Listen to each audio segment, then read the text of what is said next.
day, and the underwear bomber, once he was taken off of the plane, after less than 50 minutes of interrogation, we saw something like we just couldn't believe. Here he was given the rights, privileges, and immunities of a United States citizen. Despite the fact that he was a foreign-born terrorist who had worked with a radical cleric and had worked with Al-Qaeda in the Saudi Arabian Peninsula. This was unbelievable. Do you realize that the FBI wasn't consulted? The CIA wasn't consulted. Homeland Security wasn't consulted. Counterterrorism wasn't consulted. Even the triage unit, HIG, created just for this purpose, wasn't consulted. Who was consulted? I did. My camera did. He was given the rights of an American citizen. Who was consulted? Eric Holder, our Attorney General,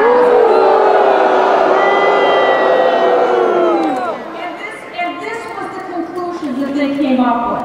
Their conclusion was to give him the right to remain silent and a tax-paid at your expense attorney and told to be quiet, and it was. Shameful, absolutely shameful. And this week, what have we seen come out of the White House? This week alone, we've seen, just a matter of fact, today, that the President has said we won't be using the word Islamic terrorist anymore in our United States national security. Well, it's note to self. You might change the terminology, but you can't change the reality.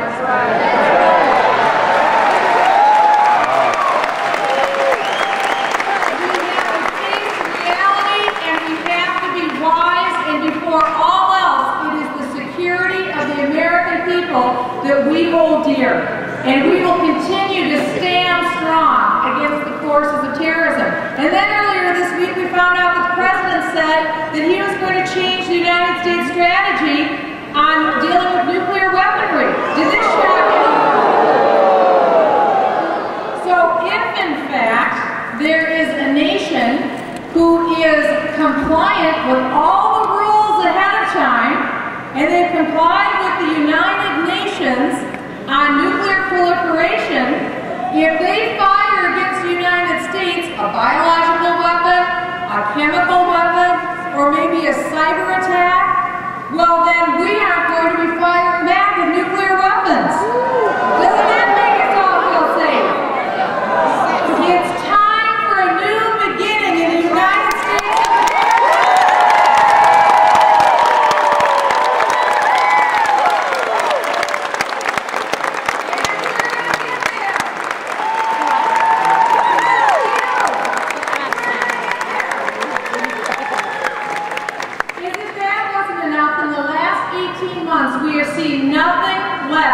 Than an economic coup transpired before our eyes.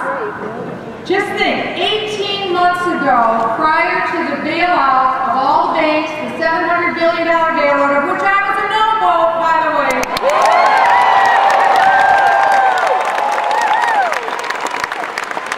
And they say Minnesota's not conservative. Prior to that, 100% of the private economy was private, as it should be. But since September of 2008, consider what's happened. The federal government has purchased some of the largest banks in the United States. They purchased the largest insurance company in the United States, AIG. Your federal government has purchased Freddie and Fannie, the secondary mortgage companies. Do you know now the federal government owns over 50% of all home mortgages in the United States? We also own GM and Chrysler. Did you ever think that you'd live to see the day when it's government motors? And then, unfortunately, we saw something else. We saw the federal government completely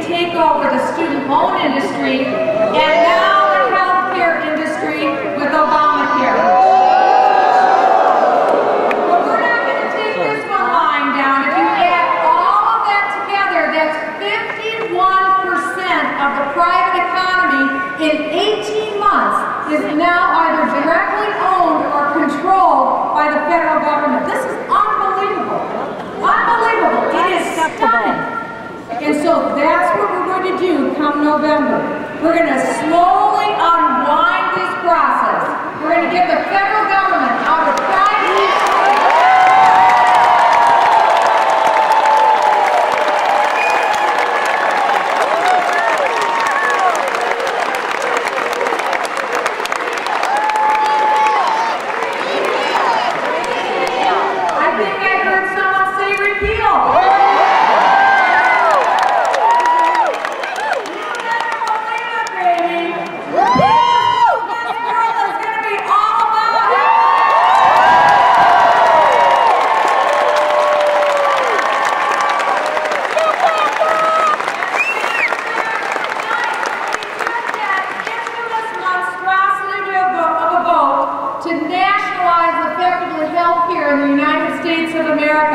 I turned to one of my colleagues on the floor and I said, this is it, we have got to file a repeal bill. And he said, go for it. And so the next morning I was the first member of Congress on the floor to slap down the bill.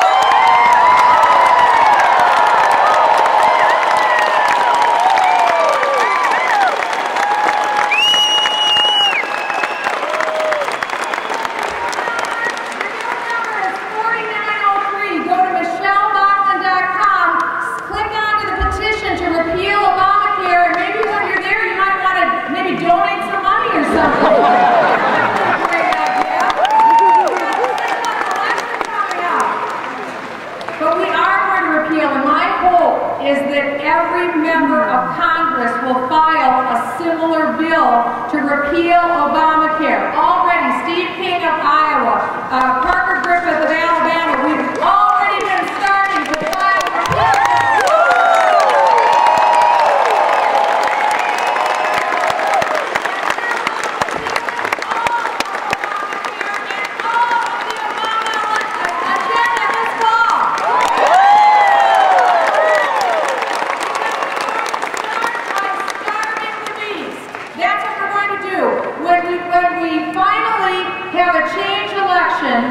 and when, as we were told by this administration with this high unemployment, now upwards of 10%, that that's the new normal. Is that the new normal? I think the new normal will be when Speaker Pelosi loses her view.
Because we know what we're about in this country.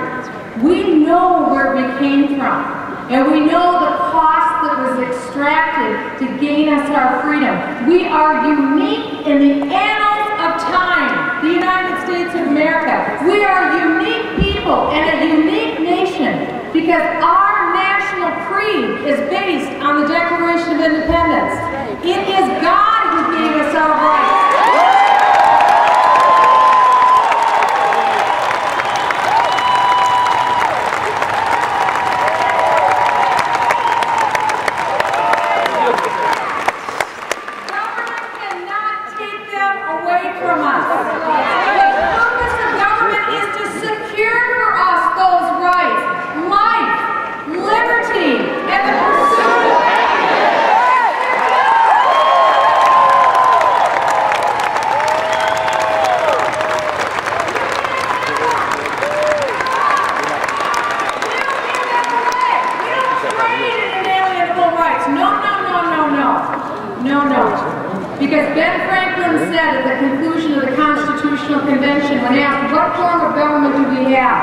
He said, "We have given you a republic, my dear, if you can keep it." If you can keep it. And that's the question that we are answering this afternoon. Will we keep it?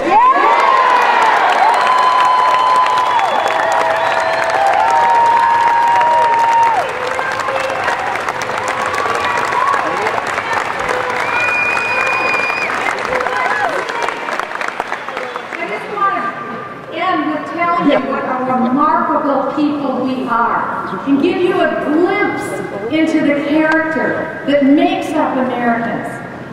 It was 67 years ago, on February 3rd. It was 1943. It was at the height of World War II, and we quite frankly had no idea if we would be able to defeat this enemy. We had one of the most severest enemies we'd ever faced in the European theater. One of the most severe, cruelest enemies we'd ever seen in the Pacific theater. And so there was a transport that was making its way across the icy waters of the Atlantic. They were about 100 miles west of Greenland. Freezing, cold, 1 o'clock in the morning, icy waters. There had been German U-boats that had been sighted.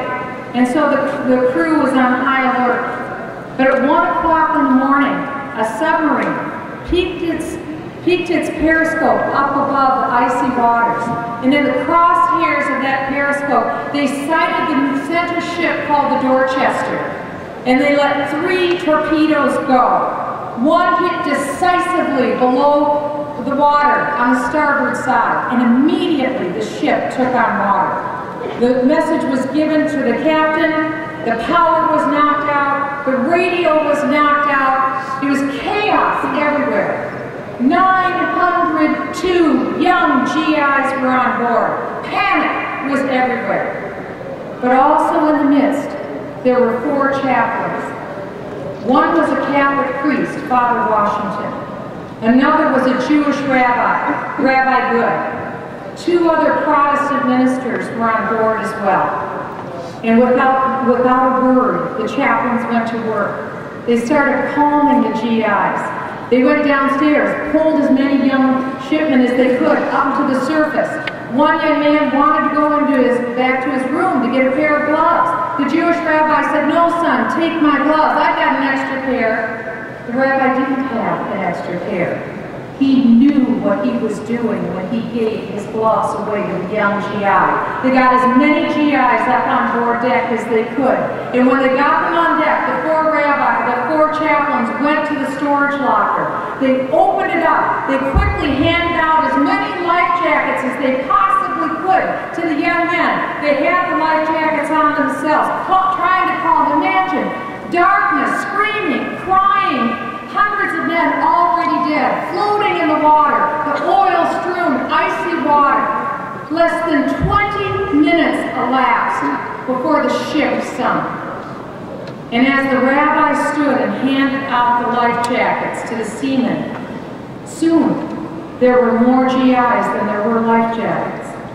And without speaking to one another wordlessly, the chaplains silently slipped off their own life jackets and put them on the next 4 GIs, who were shaking, panicked, disoriented. The chaplains didn't think of themselves. They fulfilled what the Holy Scripture says. Greater love has no man than this, but that he laid down his life for his friend. That night, over 600 Americans were lost in one of the greatest tragedies in World War II. It was only something over 200 that were saved that night. But the story was told of the 4 chaplains who, once they distributed those final life jackets, embraced one another as they held onto the railing of the ship, crying out, "Calm, boys! Have courage! Courage, boys! Hold on!" They prayed for those who had died, and they prayed for those yet struggling for life. And then the chaplains were no more.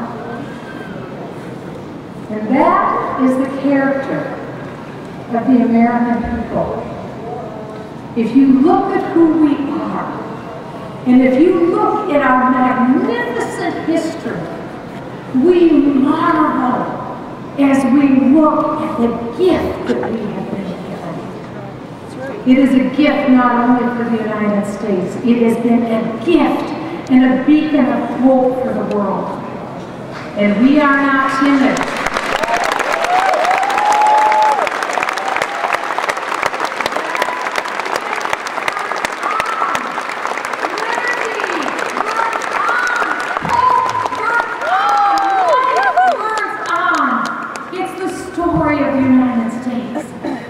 And we today in 2010 are that link on the chain.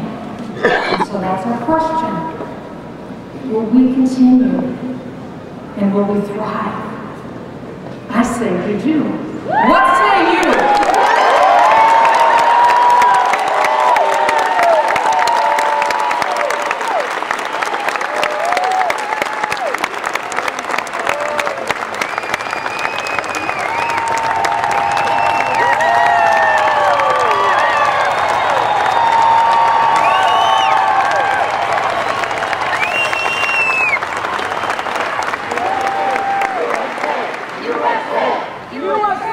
We are a forward-looking people and a forward-looking nation.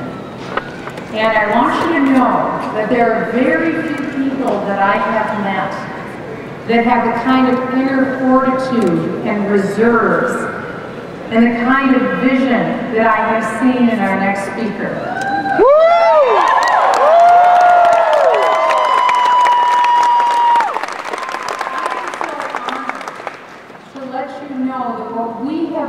Observed in the last 2 years in Governor Sarah Palin.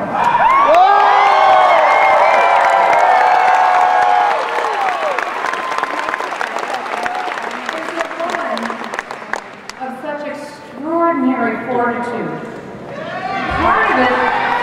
Part of it is that she is so much a one of us.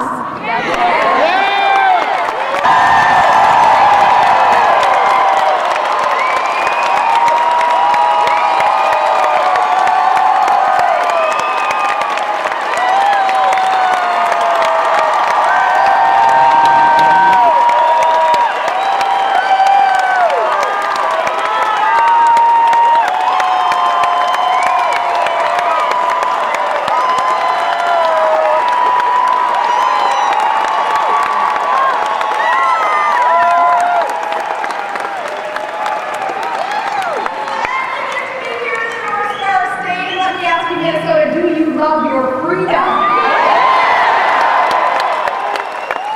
your freedom, and let's think of that. That's what we're going to do right now. Anyone who has served, past, or presently serving in the United States military, if you could raise your hand, we want to honor you and thank you.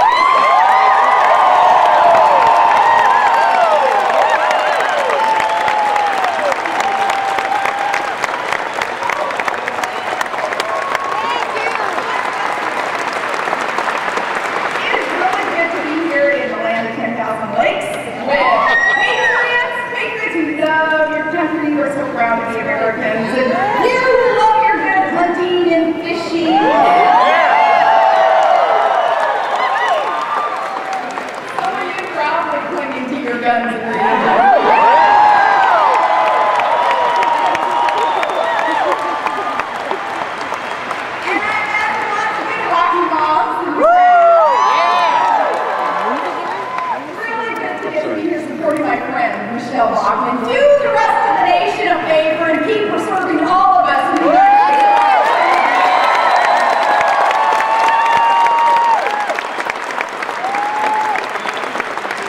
She is inspiring.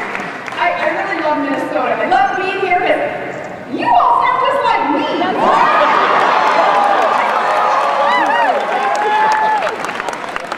That's a beautiful country too, the 10,000 likes. Alaska only has 3 million likes.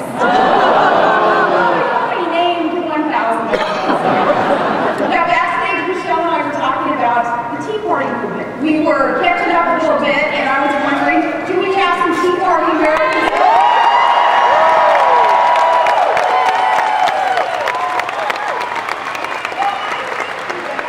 Being part of this beautiful grassroots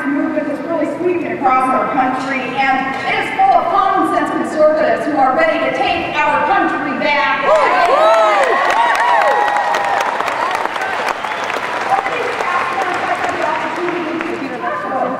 These common sense conservatives, part of the Tea Party movement, a lot of independent Americans who, as Michele said, had enough of what's going on in the Obama administration, and those making up the Tea Party movement. A couple of weeks ago, matter of fact, at a Tea Party event at Searchlight, Nevada. Searchlight being the hometown of Harry Reid, the soon-to-be former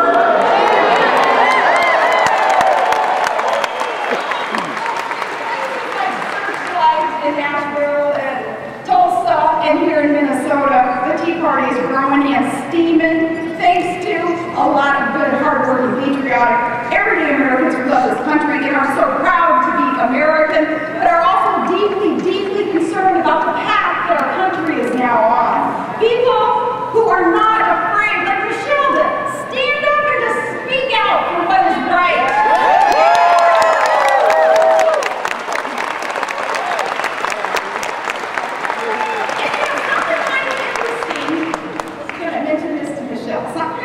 About some of these Tea Party leaders, we're finding out most of them are women.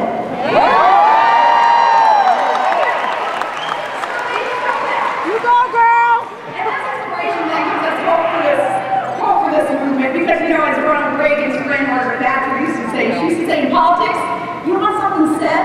Ask a man. You want something done? Ask a woman.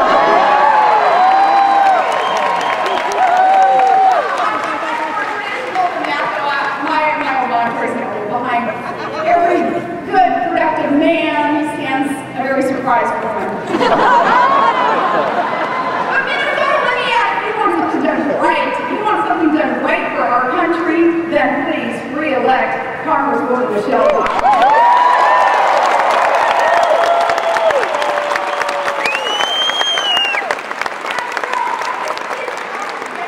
I'm just joshing about the gender thing. Gender's no issue. Neither is the color of one's skin. That's not a measuring issue. It is character. It's what's inside.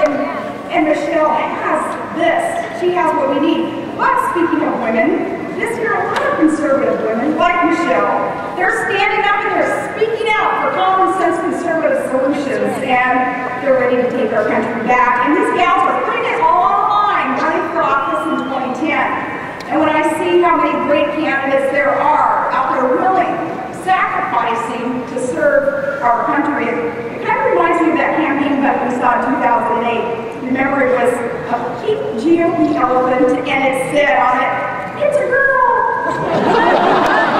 Well, someone better tell Washington, warn them that that pink elephant is on the move, and 2010 is shaping up to be the year that conservative women get together and take back the country.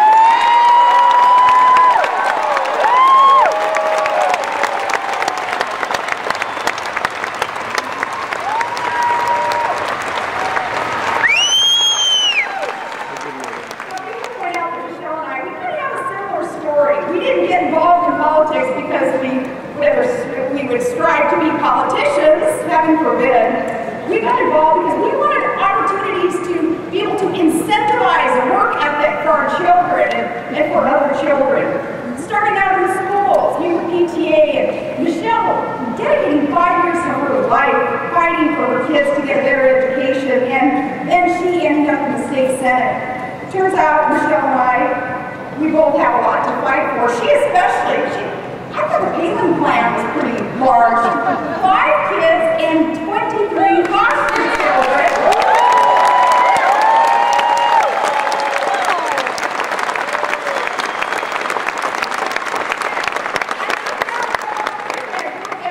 And that was power-worthy. I have it right there.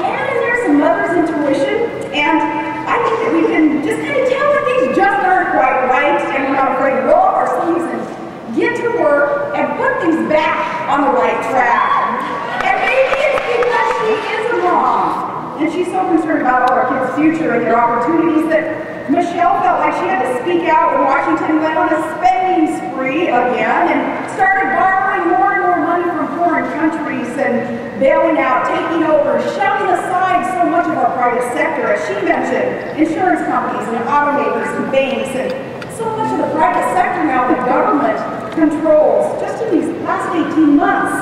And maybe it's because she's a mom that Michele heard about the administration's plan to pass another expensive entitlement program that we cannot afford. And she said, that doesn't sound right, and we can do better. But somebody's going to figure out who's going to pay the piper for all of this largesse that we're suffering from in these last 18 months.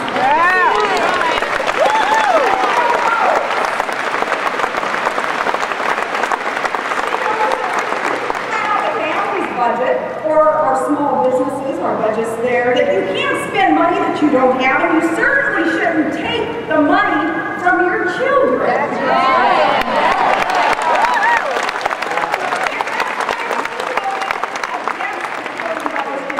And she co-sponsored the Rebound Act, which is to reduce the deficit and promote real economic recovery.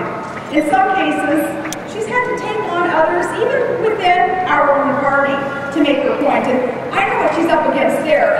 As governor, I vetoed some of Obama's stimulus funds, and my veto was overridden by a Republican-led legislature because there are too many people today with blinders on believing that this is all free money and somehow magically it's all going to just work out without America producing more, that it's just free money. What's happening to politicians, especially in Washington, is they're becoming addicted to opium, other people's money.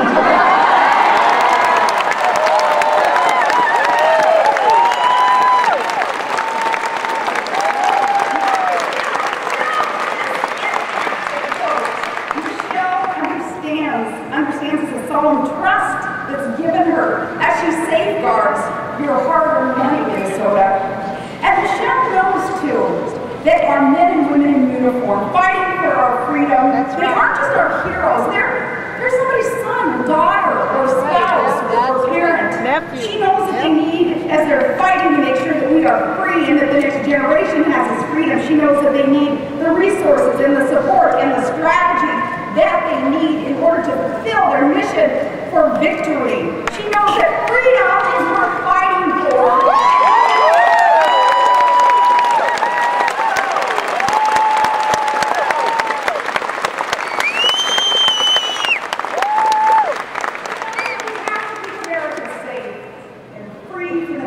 And that's why she supports, too, in all of the above approach to energy policy.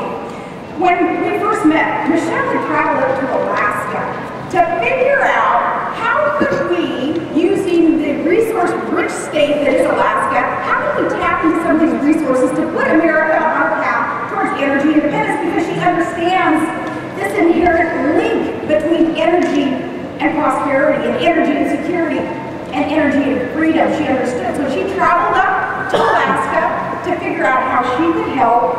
And I knew that we'd be buddies when I met her up there. When she told me that we should drill here, drill now, and I said,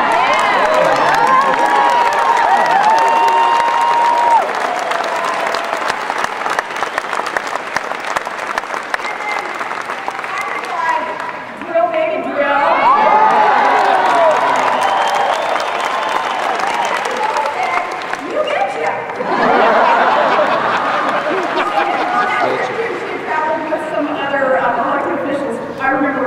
Bader was there, and I knew Bader wasn't a local when I spotted him because he came with that suntan. But she understanding energy security, the importance for America as right now this senseless position that we are in, where we're spending hundreds of billions of your U.S. dollars asking other countries to ramp up production for us when we have the resources here and we can do it more responsibly than other countries can.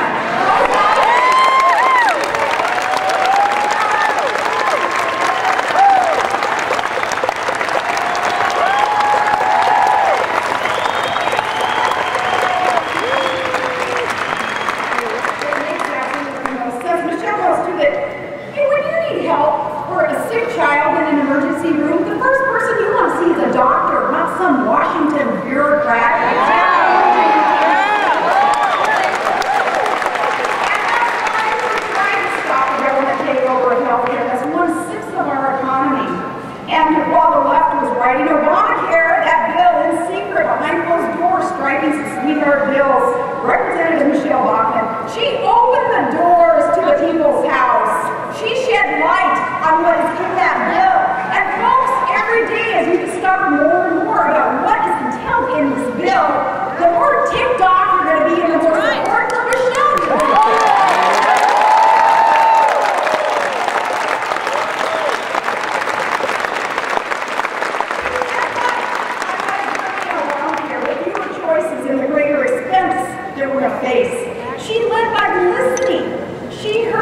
from you. She heard you loud and clear, and she told Washington that we don't want this European-style healthcare takeover system that's really the mother of all unfunded mandates. She said no to that. We want a system that expands choices and freedom and competition. We want a system that we can afford, not another new entitlement program that breaks the bank and really violates much of our Constitution. Now, Michele told the Democrats to start over. She told them to kill the bill. And now it is Michele who is leading the charge to replace this thing.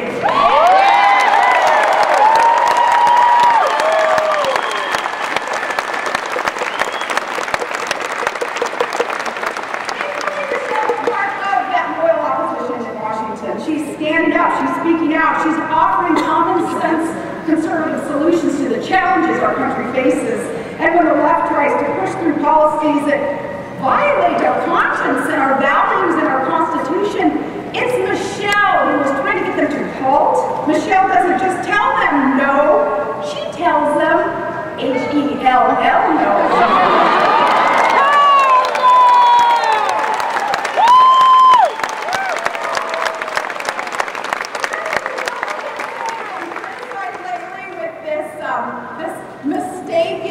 Concept, I guess, sort of surrounding Republicans right now, that they are the party of no, or the party of no. And we're saying, what's wrong with being the party of no?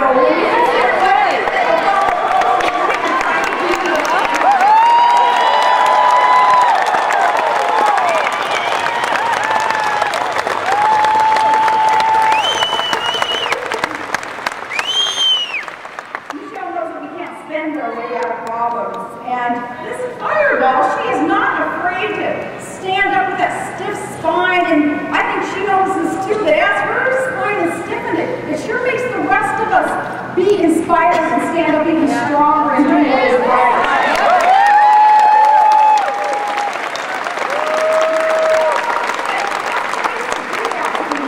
She believes what Reagan believed. He used to say, there aren't any easy answers, but there are simple answers. We just need the courage to do what we know is morally right. And my goodness gracious, Minnesota, your Congresswoman has courage.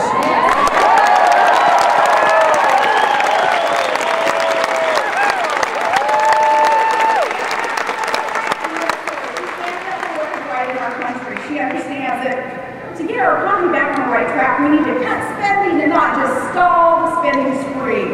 She knows we've got to cut taxes so our families and our small businesses can keep more of what we earn and produce, and then we reinvest and we hire more people, and that's how we get the economy going.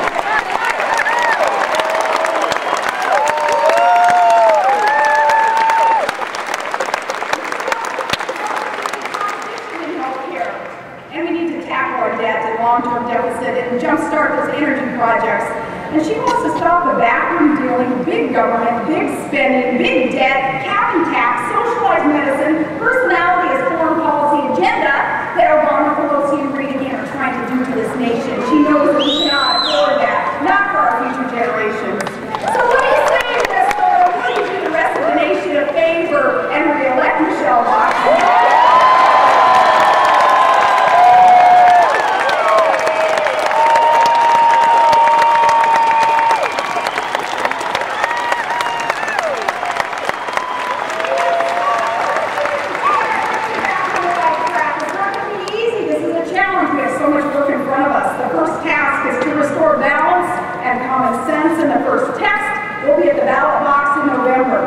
Vote for Michele Bachmann and cast your ballot for the principles that made this country great, that made America the greatest country in the world.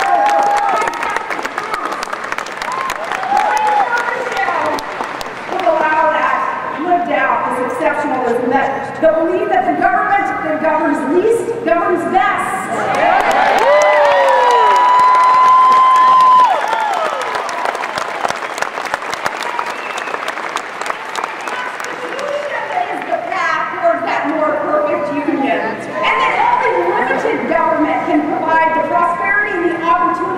Equally for all of us, only limited government.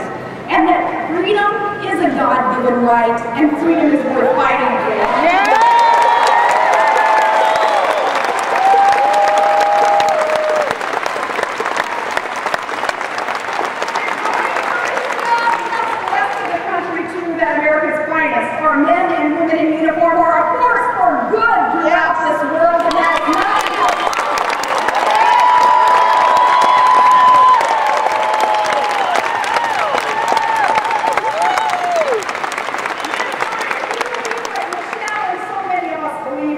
want less government, and if you want more freedom, and if you want conservative solutions and common sense leadership, we all need Michele Bachmann in Congress.